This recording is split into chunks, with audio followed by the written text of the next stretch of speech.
Chers amis catéchumènes, il y a 3 mois de cela, après vous être préparés pendant plusieurs mois, vous vous prépariez à recevoir le baptême, à devenir membre de l'Église.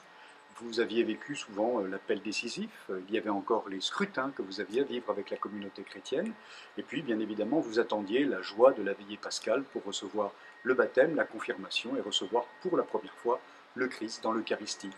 Et toute la communauté chrétienne, celle de votre diocèse j'imagine, se réjouissait avec vous.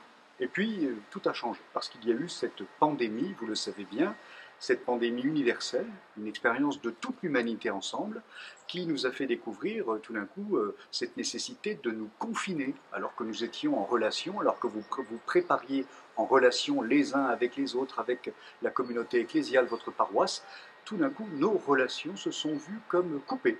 Nous avons été confinés, et puis tout a changé a changé, bien évidemment, votre vie familiale. Je ne sais pas comment vous avez vécu le confinement, mais sûrement cela a été une épreuve et une expérience en même temps. Et puis la vie sociale, la vie culturelle, la vie professionnelle, tout a été totalement chamboulé. Et puis, bien évidemment, la vie ecclésiale elle-même. Plus de veillée pascale où vous puissiez vous rendre pour recevoir les sacrements que vous attendiez. Et tout cela, alors, a changé votre vie de catéchumène. Nous n'avons pas cessé de penser à vous malgré tout. Et je le pense, dans votre diocèse, des liens se sont maintenus.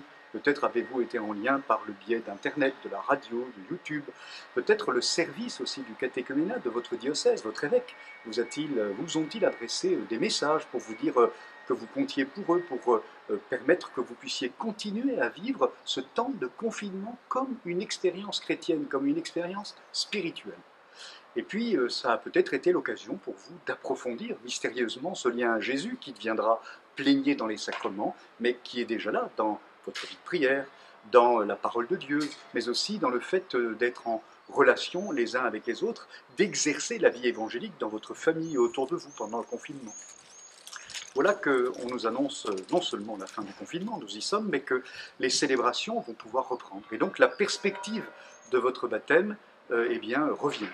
Et je me réjouis avec vous, nous nous réjouissons avec vous de cette perspective nouvelle.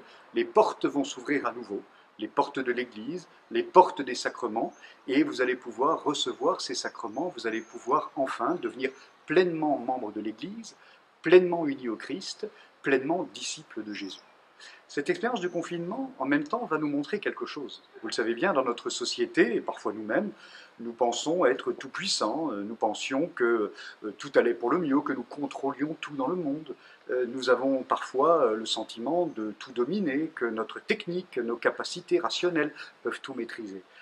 Déjà avant la pandémie, la crise écologique nous avait interrogés sur notre fragilité, nos limites, le besoin d'être sauvés. Nous le disions, il faut sauver la planète. Eh bien peut-être cette expérience de pandémie nous fait encore plus découvrir le besoin que nous avons tous d'être sauvés, d'avoir accès au salut. Et cela redonne peut-être et donne peut-être à cette préparation ultime vers votre baptême une lumière nouvelle. Oui, nous avons besoin de reconnaître que nous sommes pauvres, petits, nous avons des limites, mais pour un chrétien, cela n'est pas dramatique. Pour un chrétien, c'est une joie. Nous découvrons que nous avons besoin d'un autre, et bien cet autre vous attend dans vos diocèses pour vous donner la vie plénière dans les semaines qui viennent.